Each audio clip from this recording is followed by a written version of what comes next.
My dad works in B2B marketing. He came by my school for career day and said he was a big ROAS man. Then he told everyone how much he loved calculating his return on ad spend. My friends still laugh at me to this day.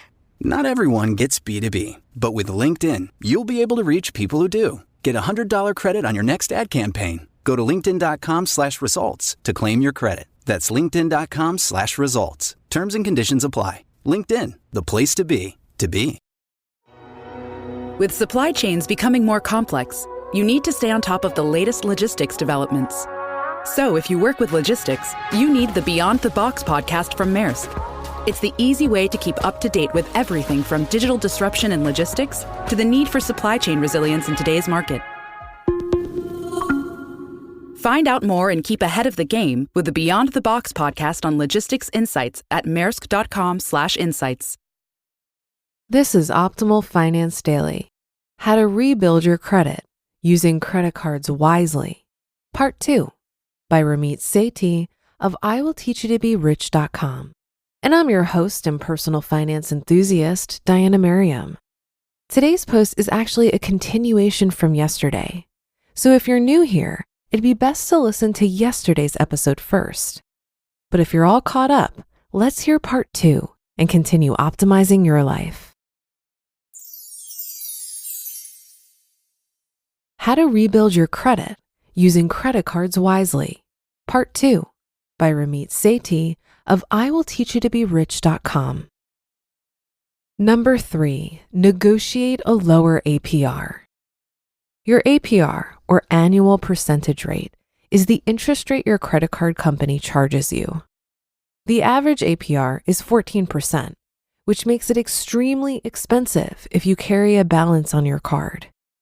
Put another way, since you can make an average of about 8% in the stock market, your credit card is getting a great deal by lending you money. If you could get a 14% return, you'd be thrilled. You want to avoid the black hole of credit card interest payments so you can earn money, not give it to the credit card companies. So, call your credit card company and ask them to lower your APR. If they ask why, tell them you've been paying the full amount of your bill on time for the last few months. And you know there are a number of credit cards offering better rates than you're currently getting. In my experience, this works about half the time. It's important to note that your APR doesn't technically matter if you're paying your bills in full every month. You could have a 2% APR or an 80% APR, and it would be irrelevant since you don't pay interest if you pay your total bill each month. But this is a quick and easy way to pick the low-hanging fruit with one phone call. Number 4, keep your cards for a long time and keep them active. Lenders like to see a long history of credit, which means that the longer you hold an account, the more valuable it is for your credit score. Don't get suckered by introductory offers and low APRs. If you're happy with your card, keep it. And if you're getting a new credit card, don't close the account on your old one. That can negatively affect your credit score. As long as there are no fees, keep it open and use it occasionally, because some credit card companies will cancel your account after a certain period of inactivity. To avoid having your account shut down, set up an automatic payment on any card that's not your primary card. For example, I set it up so that one of my credit cards pays a $12.95 monthly subscription through my checking account each month, which requires zero intervention on my part. But my credit report reflects that I've had the card for more than 5 years, which improves my credit score. Number 5, get more credit. Warning, do this only if you have no debt. I'm serious about this warning. This tip is only for people who have no credit card debt and pay their bills in full each month. It's not for anyone else. It involves getting more credit to improve something called your credit utilization rate, which is simply how much you owe divided by your available credit. This makes up 30% of your credit score. For example, if you owe $4,000 and have $4,000 in total available credit, your ratio is 100%, which is bad. If, however, you owe only $1,000 but have $4,000 in available credit, your credit utilization rate is a much better 25%. Lower is preferred because lenders don't want you regularly spending all the money you have available through credit. It's too likely that you'll default and not pay them anything.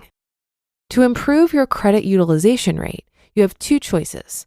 Stop carrying so much debt on your credit cards, even if you pay it off each month, or increase your total available credit.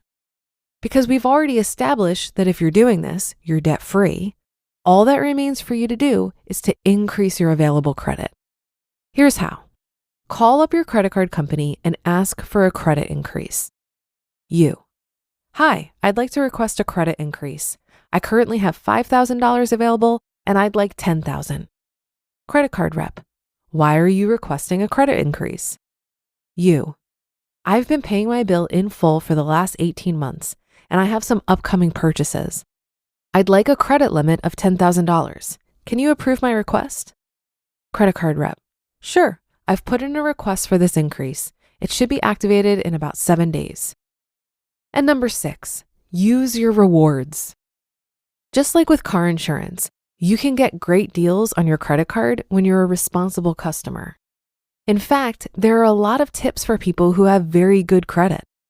If you fall in this category, you should call your credit cards and lenders once per year and ask them what advantages you're eligible for. Often, they can waive fees, extend credit, and give you private promotions that others don't have access to. How to choose the right card for building credit. If you need to open a new credit card to rebuild your credit, follow these steps.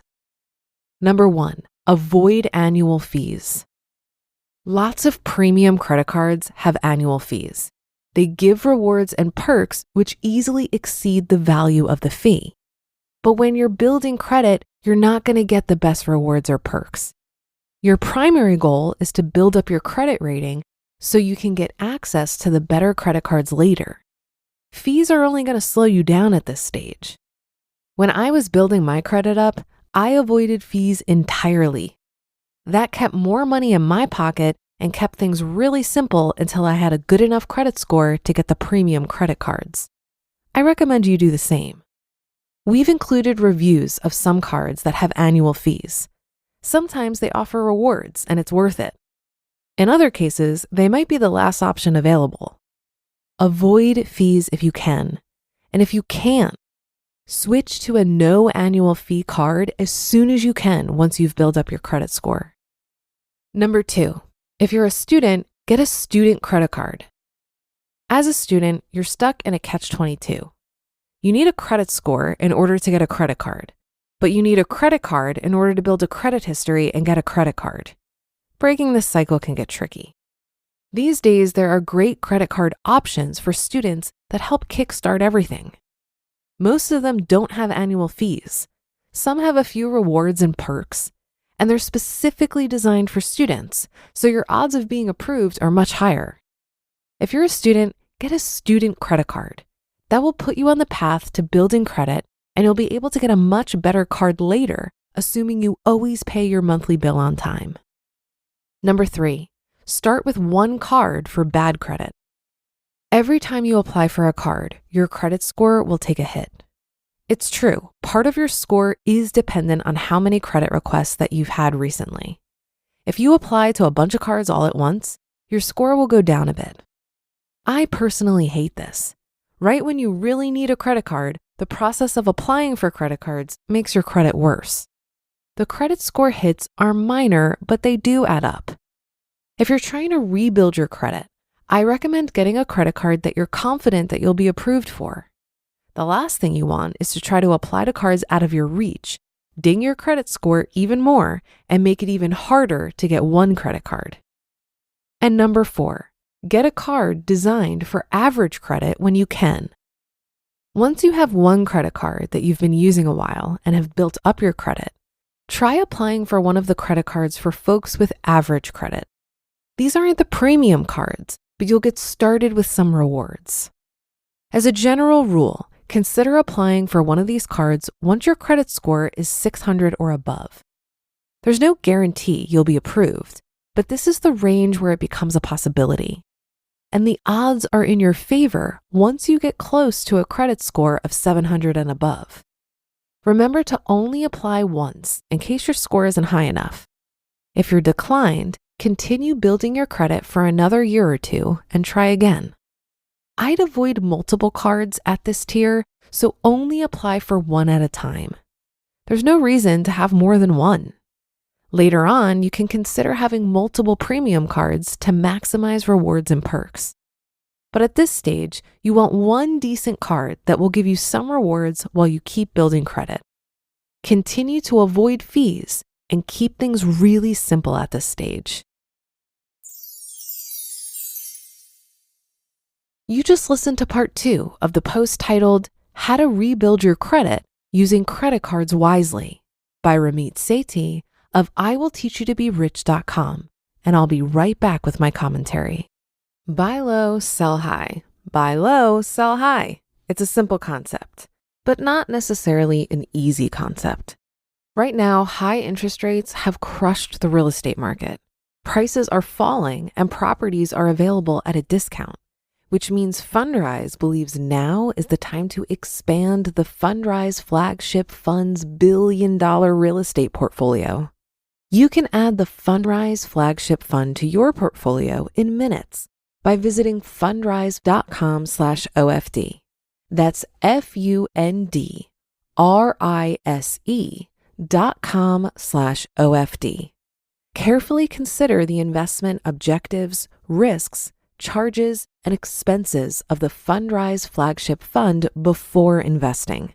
This and other information can be found in the fund's prospectus at fundrise.com/OFD. This is a paid advertisement.